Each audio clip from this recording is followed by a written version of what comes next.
que eu sou humilde quando estou com vocês, mas duro quando estou longe, pois eu, Paulo, faço este apelo a vocês em nome de Cristo, que foi carinhoso e bondoso. Quando eu for aí, não me obriguem a ser duro, pois eu tenho certeza de que posso agir com dureza contra os que afirmam que fazem as coisas por motivos humanos. É claro que somos humanos, mas não lutamos por motivos humanos. É tão interessante que no modelo de liderança que Jesus vai ensinar, e é esse modelo que Paulo vai seguir, ele vai dizer que Jesus era carinhoso, bondoso, mas junto com a firmeza e com a bondade de um líder chamado por Deus, há também a mesma firmeza que há em Jesus. Nós vemos algumas passagens da Bíblia, Jesus sendo bondoso, caridoso, mas nós também vemos Jesus de usar com uma firmeza, aquela firmeza de virar a mesa dos cambistas, aquela firmeza de chamar os fariseus de raça de víbora, aquela firmeza de contestar aqueles escribas e fariseus, chamando eles de hipócritas. Tudo isso a gente vê Jesus. Jesus, ele era bondoso, caridoso, compassivo, mas ele também era firme. Quando Jesus nos chama para fazer a sua obra, a nossa bondade, a nossa caridade, o nosso amor não pode dar lugar à passividade. Então Paulo vai dizer que na verdade os cristãos de Coríntios, eles estavam alegando que Paulo, quando estava de longe, escrevia a eles as instruções por meio de cartas, ele era mais incisivo, mais duro, mas quando estava com eles, Paulo era mais brando, mais amistoso.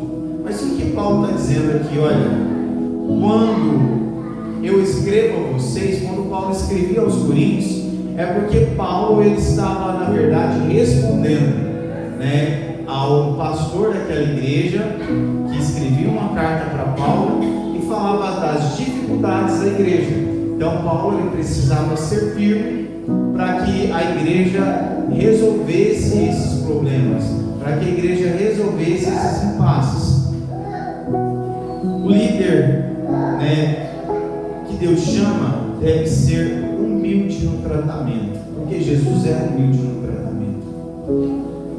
Porque, irmãos, Deus não nos chamou para tratar as pessoas de qualquer jeito, para tratar as pessoas com uma arrogância. Deus, ele nos coloca às vezes em posição, líder de um departamento, ou obreiro na igreja, ou pastor, ou com alguma responsabilidade sobre alguns. Não é para a gente se sentir melhor, não é para a gente se colocar acima dessas pessoas, mas é para a gente servir essas pessoas, para que através da nossa vida essas pessoas possam produzir para o reino de Deus, que através das nossas vidas elas venham melhorar a sua fé, elas venham crescer em graça e conhecimento. O líder deve ser firme no posicionamento quando for necessário. Porque, irmãos, Paulo, conforme os Coríntios vai dizer, quando estava com eles, ele era muito amistoso, muito receptivo. Ele, na verdade, não tinha a mesma dureza das cartas. Mas o que Paulo quer mostrar para eles? Olha, não me cobrem passividade quando eu devo ser duro. Mas ele vai dizer: se vocês não atender às minhas recomendações que eu fiz a vocês por meio de cartas, quando vou ter com vocês, eu vou precisar ser firme de forma presencial.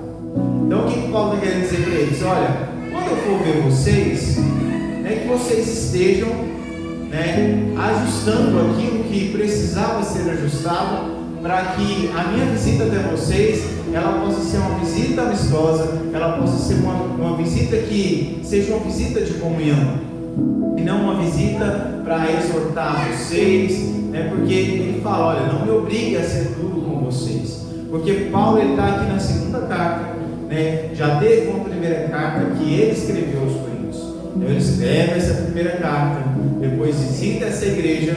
Então Paulo, ele já teve essa convivência por meio da carta, depois por meio da visita. Então os cristãos de Corinto, eles conheciam tanto, né, as palavras das cartas da carta que Paulo tinha escrevido a eles, que é a 1 Coríntios, quanto também a sua presença. Por isso que eles vão dizer, olha, o senhor quando escreve parece que o senhor está meio bravo, o senhor está meio de mal com a vida, e o senhor quando está junto com a gente, o senhor parece ser mais bondoso, mais tranquilo, mais brando. É isso que Paulo vai dizer, né, que ele estava usando, né, com firmeza da forma que eu precisava, mas que se eles não mudassem o seu comportamento, quando ele fosse fazer uma segunda visita a eles, não seria tão amistosa como a primeira visita.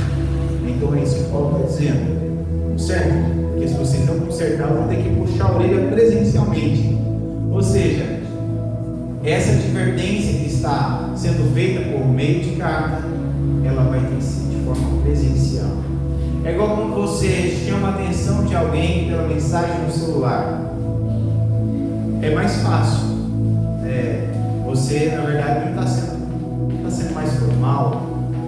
Agora, quando você chama a atenção de forma direta, pessoal, ou seja, queira ou não, é uma forma mais dura. Depois vem o versículo. A outra coisa que ele vai dizer, irmãos, que a gente precisa entender. Ele vai dizer o seguinte: que nós não podemos ser movidos na obra de Deus pelos motivos humanos. Isso aqui nos ensina bastante, porque a obra de Deus tem pagado um alto preço, porque tem muitas pessoas que estão na igreja, estão trabalhando para Deus, estão trabalhando para o reino, mas os motivos não são os motivos do reino, não são os motivos que vêm de Deus, são motivos humanos. Às vezes tem gente que canta porque quer que as pessoas vejam o quanto ela canta bonito. Tem pessoas que pregam para ver o quanto, para que as pessoas vejam tanto que ele é bom de argumento, de oratória. Tem pessoas que fazem um serviço na igreja para as pessoas verem o quanto ele é prestativo. Então o que Paulo está alertando: não faça nada por motivos humanos, porque nós somos espirituais e os nossos motivos devem ser motivos espirituais. Os nossos motivos não podem ser motivos humanos, porque se nós fazemos pelos motivos humanos, nós estamos tratando a obra de Deus, as coisas de Deus de forma leviana. Nós estamos tratando a obra de Deus pelos nossos próprios caprichos. É como se a gente estivesse usando as coisas de Deus para nossa própria vaidade. Nós devemos prestar atenção, porque nós somos humanos. Às vezes nós podemos até começar a fazer a coisa certa pelo motivo certo, mas às vezes ao longo da caminhada, se nós não vigiarmos e julgar a intenção do nosso coração, nós começamos a fazer as coisas pelos motivos errados. O problema não é só fazer o que é certo, é fazer o que é certo, é fazer o que é necessário pelos motivos errados. Deus, ele não olha só o que fazemos, mas Deus, ele considera a intenção.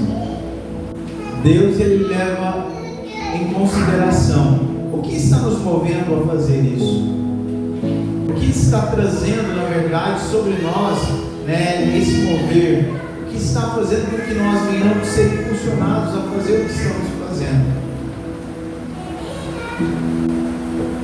As armas que usamos na nossa luta não são do mundo, são espirituais.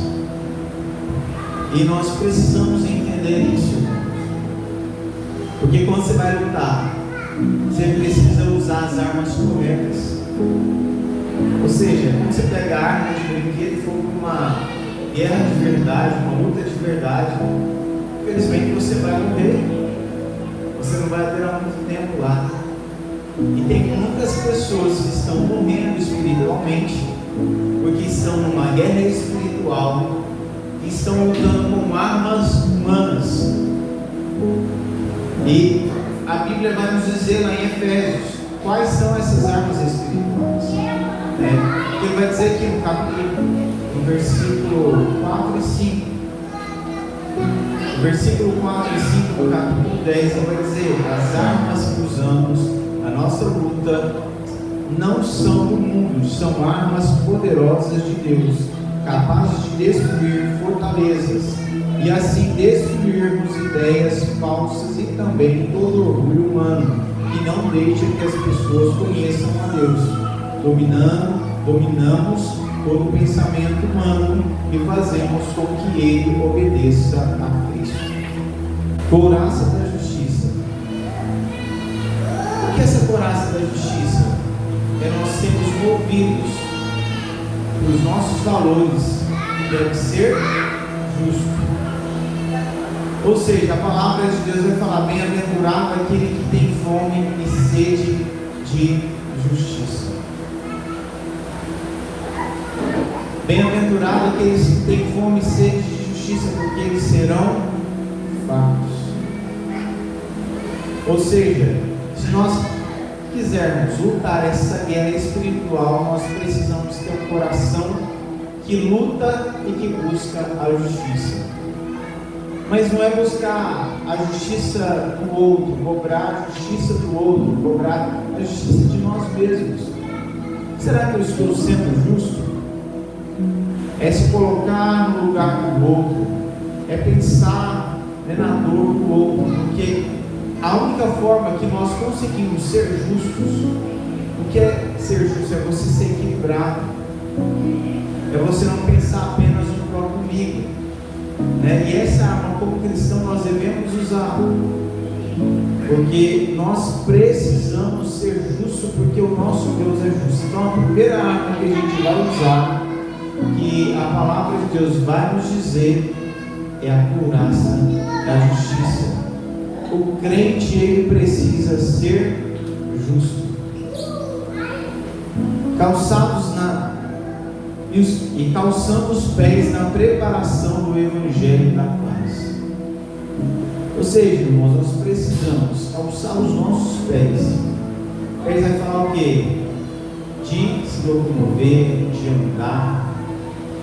Nós precisamos andar no caminho do Evangelho. Ou seja, o que é calçar os pés na preparação do Evangelho da paz? Porque nós não nascemos prontos no Evangelho, mas é trilhando o caminho que é Cristo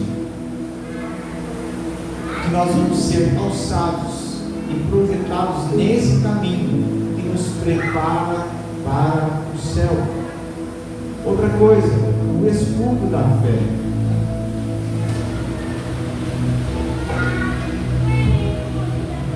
O escudo da fé, ele vai nos falar daquilo que nós nos defendemos. Porque quando nós decidimos a servir e a seguir a Jesus, nós vamos enfrentar muitos desafios. Nós vamos enfrentar oposição. O Deus externo, o diabo, o mundo, vai se opor a nós. Vai enviar muitos dardos inflamados contra nós para nos atingir. O diabo, ele sabe o que nos afeta. Então o que ele vai falar? Olha, use o escudo da fé. Essas são as armas espirituais que ele vai dizer. O escudo da fé nada mais é de que saber o Deus que nós servimos, saber quem nos chamou e conhecer esse Deus por meio da tua palavra. É ter uma fé alicerçada, Porque os escudos que se usavam antigamente eram escudos de metal, escudos de bronze, ou seja, eram sólidos, né? Uma flecha não conseguia transpassar este escudo. Por quê? Porque este escudo, ele era resistente. A fé que nós temos em Cristo Jesus deve ser resistente.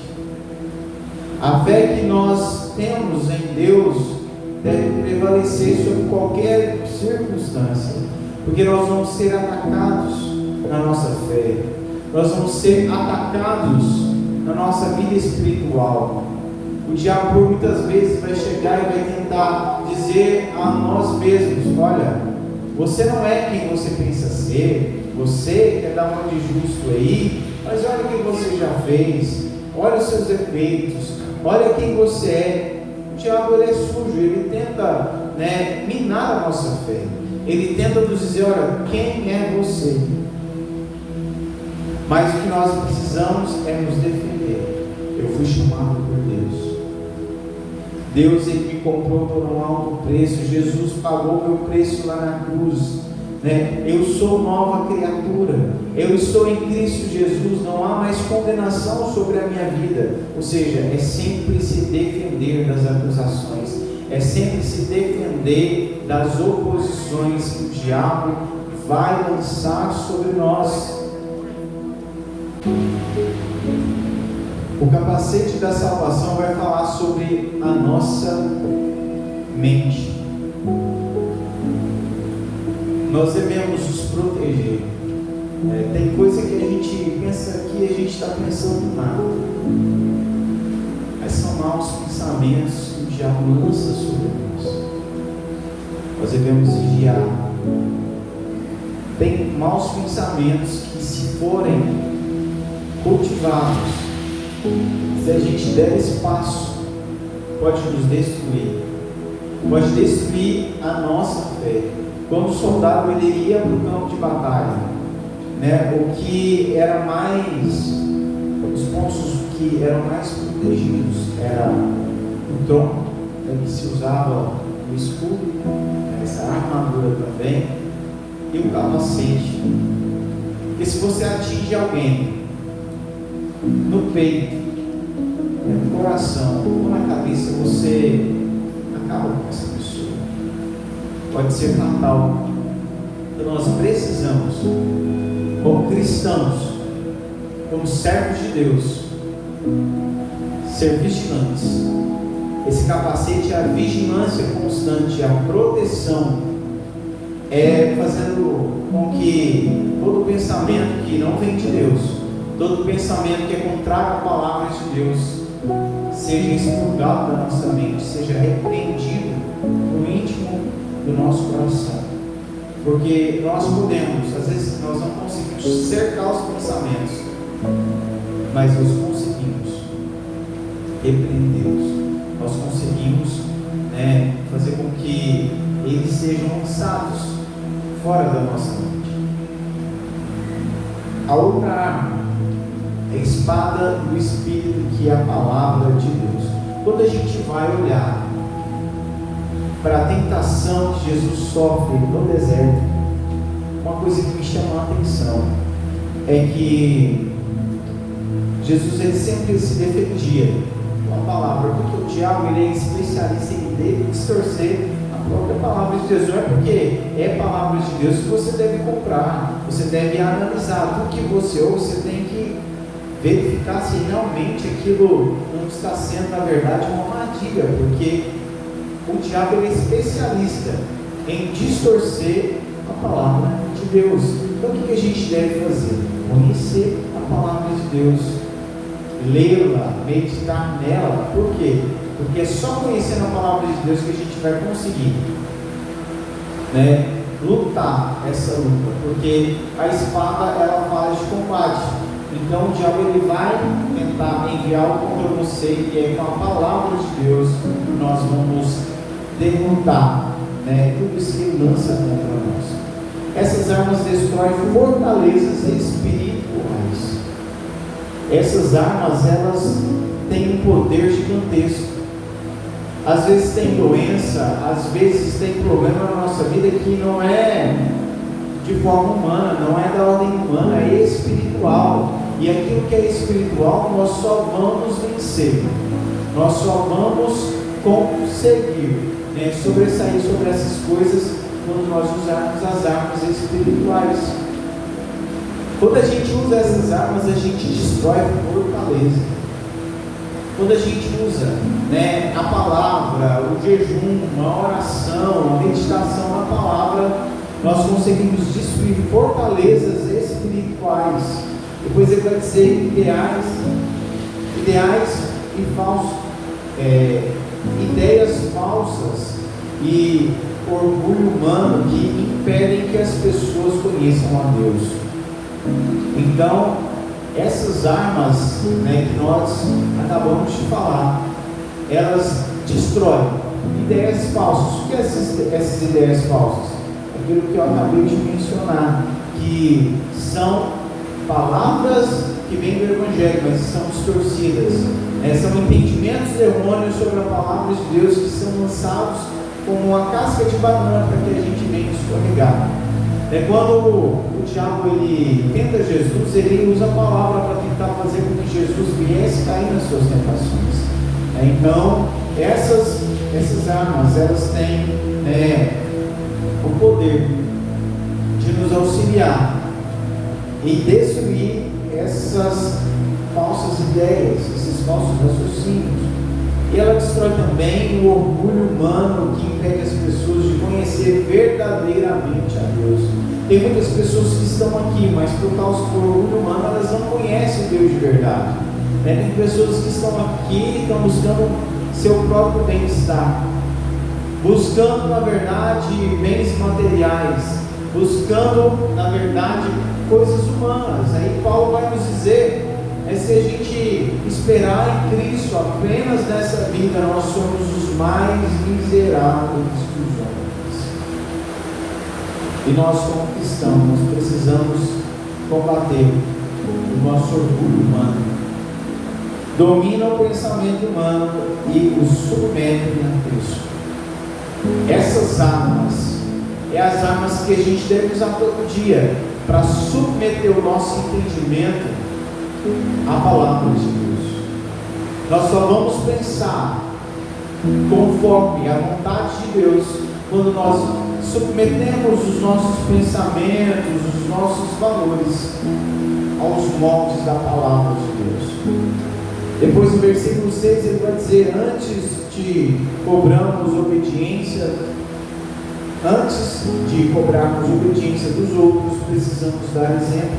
E quando vocês provem que são obedientes, estaremos prontos para castigar qualquer desobediência.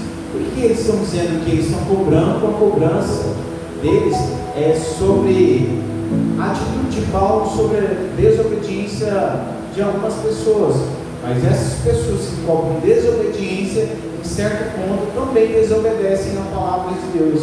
E isso é que Paulo está dizendo: olha, você está cobrando obediência, mas primeiro seja obediente para depois cobrar a obediência dos outros, porque a gente é assim.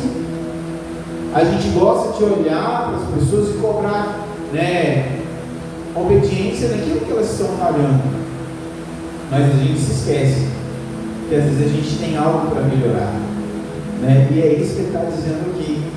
Depois do versículo 7 e 8 ele vai dizer que nós não devemos condenar os outros, nós não somos juízes.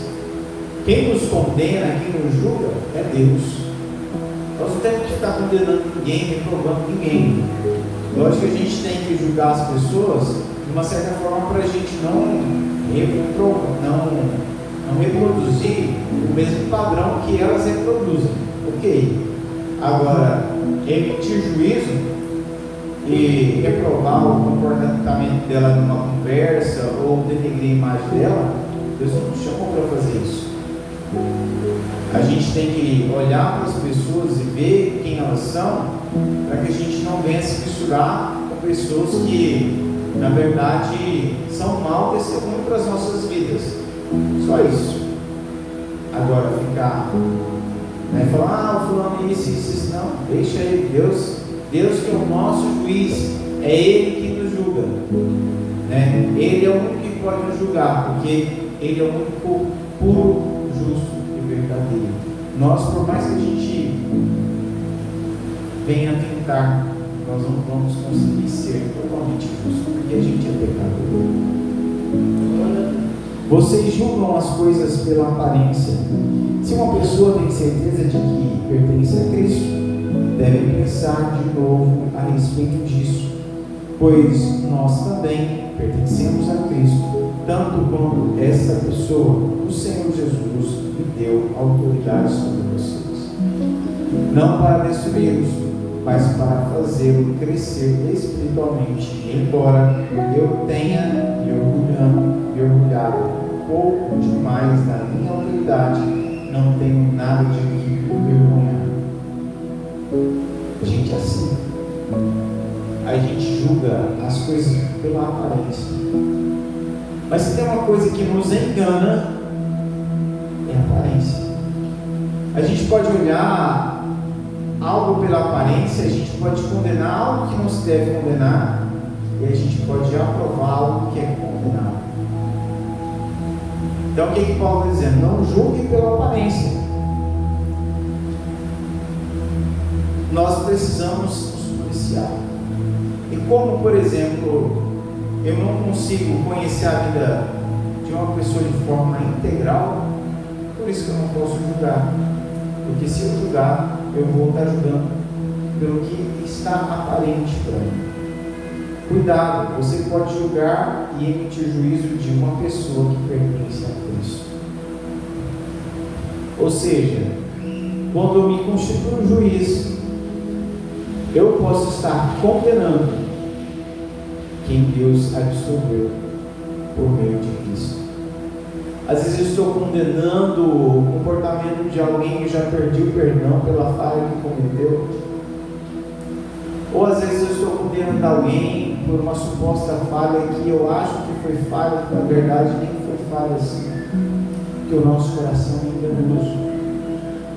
O Senhor Jesus me deu autoridade sobre vocês, não para destruí-los, mas para fazê-los crescer espiritualmente. Isso aqui é maravilhoso.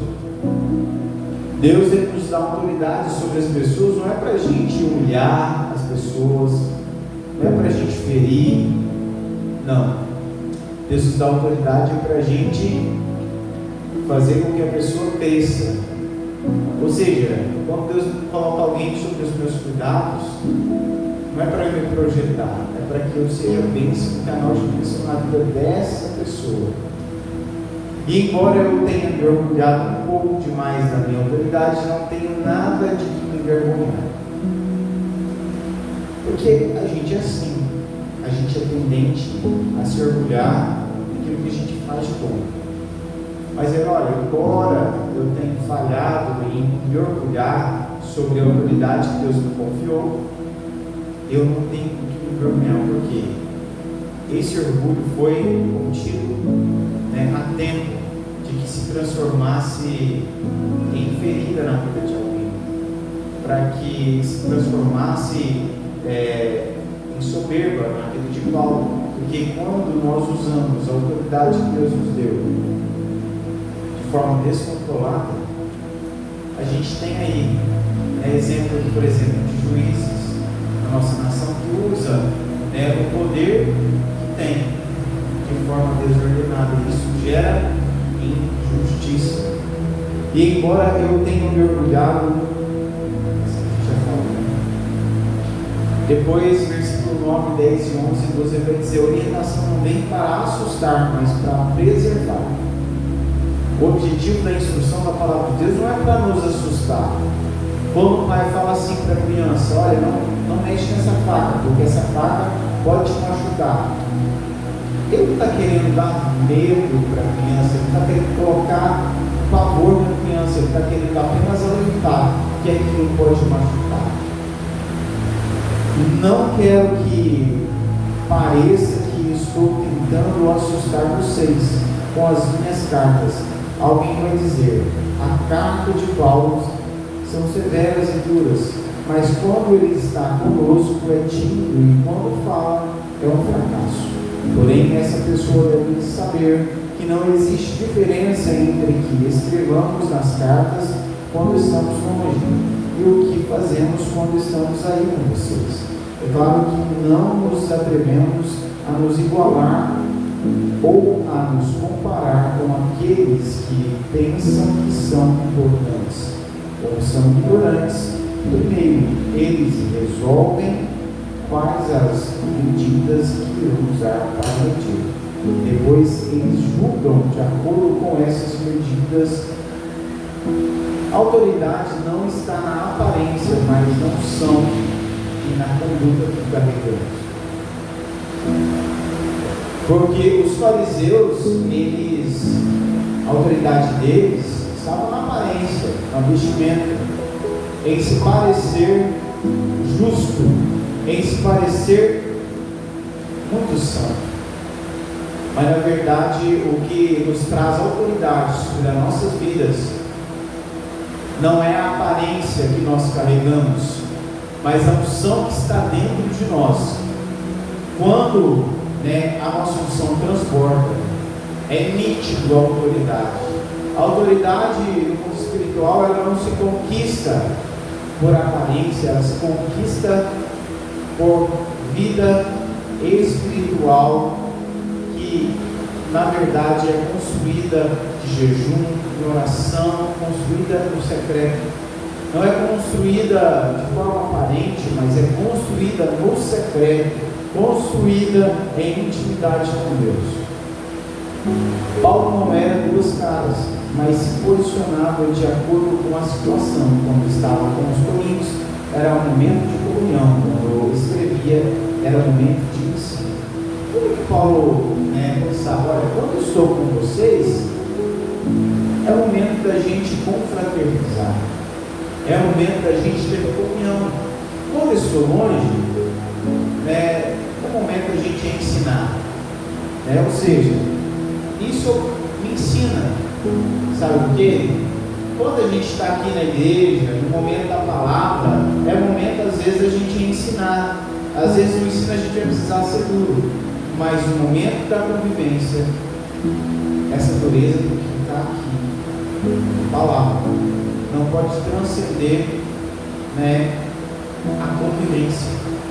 Não é porque eu tenho que usar a palavra de forma dura às vezes que eu vou ter que ser uma pessoa dura de convivência, mal-humorada, que não releva nada. Não. Eu vou ter que ser duro na palavra, mas eu vou ter que ser uma pessoa amistosa na convivência. As medidas que Paulo usava para instruir eram divinas e não hipócritas.